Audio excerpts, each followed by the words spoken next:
ओम शांति। 19 मई 2025 साकार मुरली। टाइटल है मीठे बच्चे, श्रीमत ही तुमको श्रेष्ठ बनाने वाली है, इसलिए श्रीमत को भूलो मत।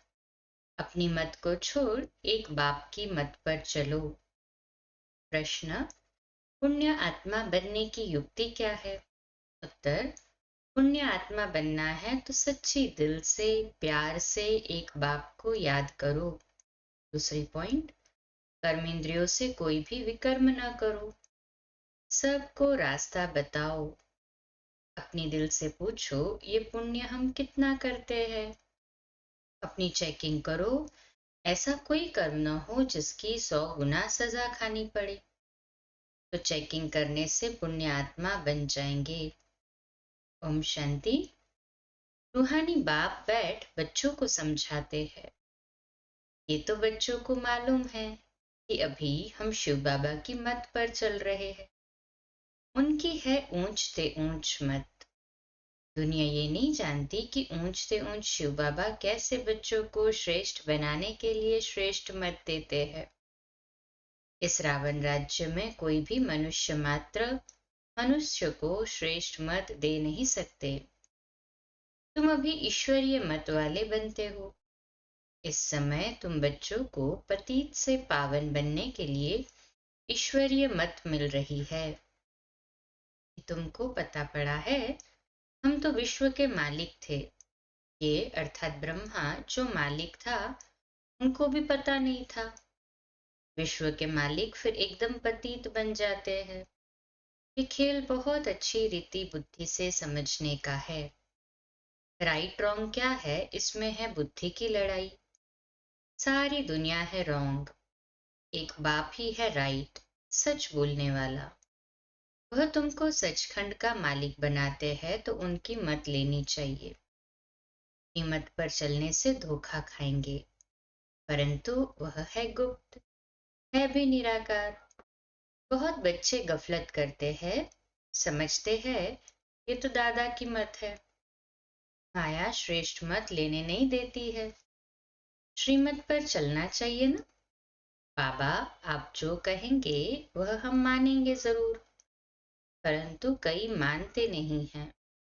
नंबरवार पुरुषार्थ अनुसार मत पर चलते हैं, बाकी तो अपनी मत चला लेते हैं। बाबा आए हैं श्रेष्ठ मत देने। ऐसे बाप को घड़ी घड़ी भूल जाते हैं। माया मत लेने नहीं देती। श्रीमत तो बहुत सहज है ना। दुनिया में कोई को ये समझ नहीं कि हम तमो प्रधान हैं। मेरी मत तो मशहूर है, श्रीमद भगवत गीता। भगवान अभी कहते हैं, मैं 5000 वर्ष बाद आता हूँ, आकर भारत को श्रीमद्दे श्रेष्ठ श्रेष्ठ बनाता हूँ। बाप तो सावधान करते हैं, बच्चे श्रीमत पर नहीं चलते। बाप रोज रोज समझाते रहते हैं, बच्चों श्रीमत पर चलना भूलो मत। इन अर्थात ब्रह्मा की तो बात ही नहीं, उनकी बात समझो। वही इन द्वारा मत देते हैं, वही समझाते हैं। खान पान खाते नहीं, कहते हैं मैं अभोक्ता हूँ। तुम बच्चों को श्रीमत देता हूँ। नंबर 1 मत देते हैं, मुझे याद करो, कोई भी विकर्म नहीं करो। अपनी दिल से पूछो कितना पाप किया है। ये तो जानते हो सबका पापों का घड़ा भरा हुआ है। इस समय सभी रॉन्ग रास्ते पर है। तुम्हें अभी बाप द्वारा राइट रास्ता मिला है। तुम्हारी बुद्धि में सारा ज्ञान है। गीता में जो ज्ञान होना चाहिए वह है नहीं। वह कोई बाप की बनाई हुई नहीं है। यह भी भक्ति मार्ग में नोंद है। कहते भी है भगवान आकर भक्ति का फल देंगे। बच्चों को समझाया है ज्ञान से सद्गति। सद्गति भी सबकी होती है, दुर्गति भी सबकी होती है। ये तो दुनिया ही तमो प्रधान है, सतो प्रधान कोई है नहीं। पुनर्जन्म लेते लेते अब पिछाड़ी आकर हुई। अब मौत सबके सिर पर खड़ा है। भारत की ही बात है। गीता भी है देवी देवता धर्म का शास्त्र। तो तुम्हें दूसरे कोई धर्म में जाने से क्या फायदा? हर एक अपनी अपनी कुरान बाइबल आदि ही पढ़ते हैं, अपने धर्म को जानते हैं। एक भारतवासी ही अन्य सब धर्मों में चले जाते हैं और सब अपने धर्म में पक्के हैं। हर एक धर्म वाले की शक्ल आदि अलग है। पाप स्मृति दिलाते हैं, बच्चे तुम अपने देवी देवता धर्म को भूल गए हो। तुम स्वर्ग के देवता थे। हम सो का अर्थ भारतवासियों को बाप ने सुनाया है। बाकी हम आत्मा सो परमात्मा नहीं है। ये बातें तो भक्ति मार्ग के गुरु लोगों ने बनाई है। गुरु भी करोड़ों होंगे। स्त्री को पति के लिए कहते हैं कि ये तुम्हारा गुरु ईश्वर है, जबकि पति ही ईश्वर है, फिर है भगवान। हे राम क्यों कहती हो? मनुष्यों की बुद्धि बिल्कुल ही पत्थर बन गई है। ये खुद भी कहते हम ऐसे भी ऐसे थे। कहाँ वैकुंठ का मालिक श्री कृष्ण और कहाँ फिर उनको गांव का छोरा कह दिया है। श्याम सुंदर कहते हैं, अर्थ थोड़ी समझते हैं। अभी बाप ने तुमको समझाया है, जो नंबर 1 सुंदर वही नंबर लास्ट तमो प्रधान श्याम बना है। तुम समझते हो हम सुंदर थे फिर श्याम बने हैं। 84 का चक्र लगाए अभी श्याम से सुंदर बनने के लिए बाप एक ही दवाई देते हैं कि मुझे याद करो। तुम्हारी आत्मा पतित से पावन बन जाएगी। तुम्हारे जन्म जन्मांतर के पाप नाश हो जाएंगे। तुम जानते हो जब से रावण आया है तुम गिरते गिरते पाप आत्मा बने हो। ये है ही पाप आत्माओं की दुनिया, एक भी सुंदर नहीं। पाप बिगड़ सुंदर कोई बना न सके। तुम आए हो स्वर्गवासी सुंदर बनने। अभी नरकवासी श्याम हैं, क्योंकि कामचिता पर चढ़ काले बने हैं। बाप कहते हैं काम महाशत्रु है। इन पर जो जीत पाएंगे वही जगत जीत बनेंगे। नंबर 1 है काम। उनको ही पतित कहा जाता है। क्रोधी को पतित नहीं कहेंगे। बुलाते भी है कि आकर पतित से पावन बनाओ। तो अब बाप आए हैं, कहते हैं ये अंतिम जन्म पावन बनो। जैसे रात के बाद दिन, दिन के बाद रात होती है, वैसे संगम युग के बाद फिर सतयुग आना है, चक्र फिरना है। बाकी और कोई आकाश में अथवा पाताल में दुनिया नहीं है। सृष्टि तो यही है। सतयुग त्रेता यहाँ ही है। झाड़ भी एक ही है और कोई हो नहीं सकता। ये सब गपोड़े हैं जो कहते हैं अनेक दुनियाएं हैं। बाप कहते हैं ये सब है भक्ति मार्ग की बातें। अब बाप सत्य बात सुनाते हैं। अब अपने अंदर देखो, हम कहाँ तक श्रीमत पर चल सतो प्रधान अर्थात पुण्य आत्मा बन रहे हैं। सतो प्रधान को पुण्य आत्मा, तमो प्रधान को पाप आत्मा कहा जाता है। विकार में जाना पाप है। पाप कहते हैं अपवित्र बनो। मेरे बने हो तो मेरी श्रीमत पर चलना है। मुख्य बात है कोई पाप नहीं करो। नंबर 1 पाप है विकार में जाना। फिर और भी पाप बहुत होते हैं। चोरी चकारी ठगी आदि बहुत करते हैं। फिर बहुतों को गवर्नमेंट पकड़ती भी। अब बाप बच्चों को कहते हैं तुम अपने दिल से पूछो, हम कोई पाप तो नहीं करते हैं। ऐसे मत समझो हमने चोरी की पर रिश्वत खाई तो ये बाबा तो जानी जाननहार है। सब जानते हैं। नहीं, जानी जाननहार का अर्थ कोई ये नहीं है। अच्छा, कोई ने चोरी की, बाप जानेंगे फिर क्या? जो चोरी की उसका दंड 100 गुना हो ही जाएगा। बहुत बहुत सजाएं खाएंगे, पद भी भ्रष्ट हो जाएगा। बाप समझाते हैं ऐसे अगर काम करेंगे तो दंड भोगना पड़ेगा। कोई ईश्वर का बच्चा बनकर फिर चोरी करता, शिव बाबा जिससे इतना वर्षा मिलता है उनके भंडारे से चोरी करता, ये बहुत बड़ा पाप है। कोई कोई में चोरी की आदत होती है, उनको जेल बर्ड कहा जाता है। ये है ईश्वर का घर, सब कुछ ईश्वर का है ना।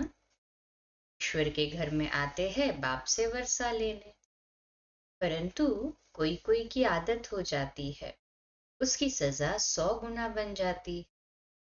सजाएं भी बहुत मिलेगी और फिर जन्म बाय जन्म डर्टी घर में जाए जन्म लेंगे, तो अपना ही नुकसान किया ना।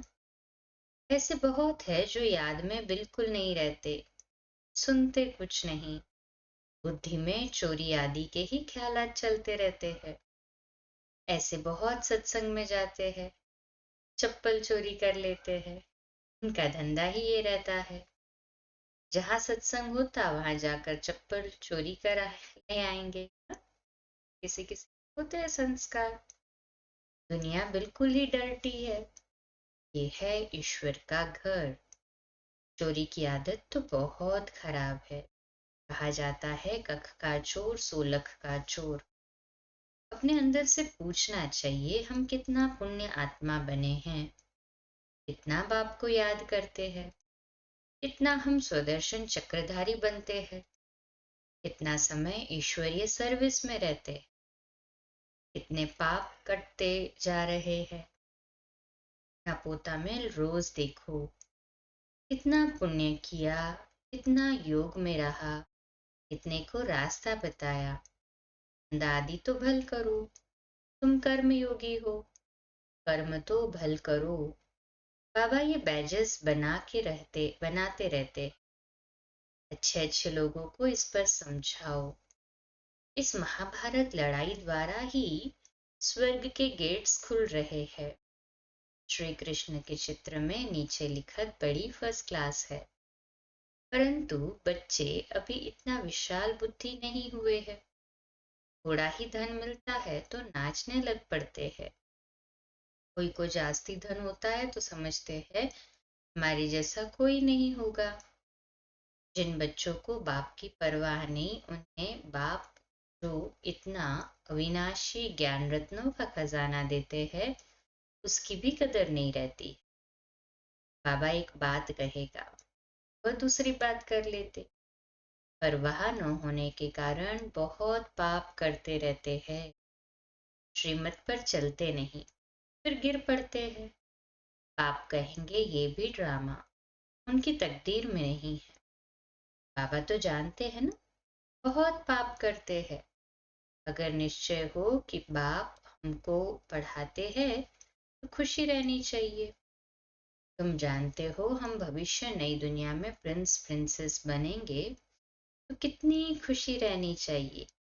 परंतु बच्चे तो अभी तक भी मुरझाते रहते हैं, तो अवस्था ठहरती नहीं है। बाप ने समझाया है विनाश के लिए रिहर्सल भी होगी, कैलेमिटीज भी होंगी, भारत को कमजोर करते जाएंगे। बाप खुद कहते हैं ये सब होना ही है, नहीं तो विनाश कैसे होगा। बर्फ की बरसात पड़ेगी, फिर खेती आदि का क्या हाल होगा। लाखों मरते रहते हैं, कोई बतलाते थोड़ी है। तो बाप मुख्य बात समझाते हैं कि ऐसे अपने अंदर जांच करो, मैं कितना बाप को याद करता हूँ। बाबा आप तो बड़े मीठे हो, कमाल है आपकी। आपका फरमान है मुझे याद करो तो 21 जन्म के लिए कभी रोगी नहीं बनेंगे। अपने को आत्मा समझ बाप को याद करो तो मैं गारंटी करता हूँ सम्मुख बाप तुमको कहते हैं, तुम फिर औरों को सुनाते हो। बाप कहते हैं मुझ बाप को याद करो, बहुत प्यार करो। तुमको कितना सहज रास्ता बताता हूँ पतित से पावन होने का। कोई कहते हैं हम तो बहुत पाप आत्मा है। अच्छा फिर ऐसे पाप नहीं करो, मुझे याद करते रहो तो जन्म जन्मांतर के जो पाप है वह इस याद से भस्म होते जाएंगे। याद की ही मुख्य बात है। इनको कहा जाता है सहज याद। योग अक्षर भी निकाल दो। सन्यासियों के हठ योग तो किस्म किस्म के हैं, अनेक प्रकार से सिखलाते हैं। इस बाबा ने गुरु तो बहुत किए हैं ना। ही बेहद का बाप कहते हैं इन सब को छोड़ो, इन सब का भी मुझे उद्धार करना है, और कोई की ताकत नहीं जो ऐसे कह सके। बाप ने ही कहा है मैं इन साधुओं का भी उद्धार करता हूँ। फिर ये गुरु कैसे बन सकते? तो मूल एक बात बाप समझाते हैं। ये दिल से पूछो, हम कोई पाप तो नहीं करते हैं, इसको दुख तो नहीं देते हैं, इसमें कोई तकलीफ नहीं है। अंदर जांच करनी चाहिए, सारे दिन में कितना पाप किया, कितना याद किया। याद से ही पाप भस्म होंगे। कोशिश करनी चाहिए। ये बहुत मेहनत का काम है। ज्ञान देने वाला एक ही बाप है। बाप ही मुक्ति, जीवन मुक्ति का रास्ता बतलाते हैं। अच्छा, मीठे मीठे सिकिलदे बच्चों प्रति माता पिता बाप दादा का याद प्यार और गुड मॉर्निंग। रूहानी बाप की रूहानी बच्चों को नमस्ते। हम रूहानी बच्चों की रूहानी माता पिता बाप दादा को याद प्यार, गुड मॉर्निंग और नमस्ते। वाह बाबा वाह, शुक्रिया बाबा, शुक्रिया। धारणा के लिए मुख्य सार। पहली पॉइंट, बाप जो अविनाशी ज्ञान रत्नों का खजाना देते हैं उसका कदर करना है। बेपरवाहपन पाप कर्म नहीं करने हैं। अगर निश्चय है भगवान हमको पढ़ाते हैं तो अपार खुशी में रहना है ना। सभी खुशी में दिल से कहे हाँ जी बाबा। दूसरी पॉइंट, ईश्वर के घर में कभी चोरी आदि करने का ख्याल न आए। यह आदत बहुत गंदी है। कहा जाता कख का चोर सो लख का चोर। अपने अंदर से पूछना है हम कितना पुण्यात्मा बने हैं। आज का मीठा वरदान, निर्बल, दिल शिकस्त, असमर्थ आत्मा को एक्स्ट्रा बल देने वाले रूहानी रहमदिल भव। आज का स्वमान, मैं रूहानी रहमदिल आत्मा हूँ। विश्लेषण, जो रूहानी रहमदिल बच्चे हैं वह महादानी बन बिल्कुल होपलेस केस में होप पैदा कर देते हैं। निर्बल को बलवान बना देते हैं। दान सदा गरीब को, बेसहारे को दिया जाता है। तो जो निर्बल, दिल शिकस्त, असमर्थ प्रजा क्वालिटी की आत्माएं हैं उनके प्रति रूहानी रहम दिल बन महादानी बनो। आपस में एक दूसरे के प्रति महादानी नहीं, वह तो सहयोगी साथी हो, भाई भाई हो, हम शरीक पुरुषार्थी हो। सहयोग दो, दान नहीं। स्लोगन, सदा एक बाप के श्रेष्ठ संग में रहो तो और किसी के संग का रंग प्रभाव नहीं डाल सकता। अव्यक्त इशारा, रूहानी रॉयल्टी और प्योरिटी की पर्सनालिटी धारण करने का। प्योरिटी के साथ साथ चेहरे और चलन में रूहानियत की पर्सनालिटी को धारण कर इस ऊंची पर्सनालिटी के रूहानी नशे में रहो। अपनी रूहानी पर्सनालिटी को स्मृति में रख सदा प्रसन्न चित्त रहो तो सब प्रश्न समाप्त हो जाएंगे। अशांत और परेशान आत्माएं आपकी प्रसन्नता की नजर से प्रसन्न हो जाएंगी। अच्छा, कम बोलो, धीरे बोलो, मीठा बोलो, सत्य बोलो, सोच समझकर बोलो।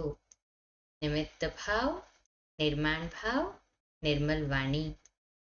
आज का नया दिन आप सभी को मुबारक हो, मुबारक हो, मुबारक हो। शुभ दिवस। ओम शांति।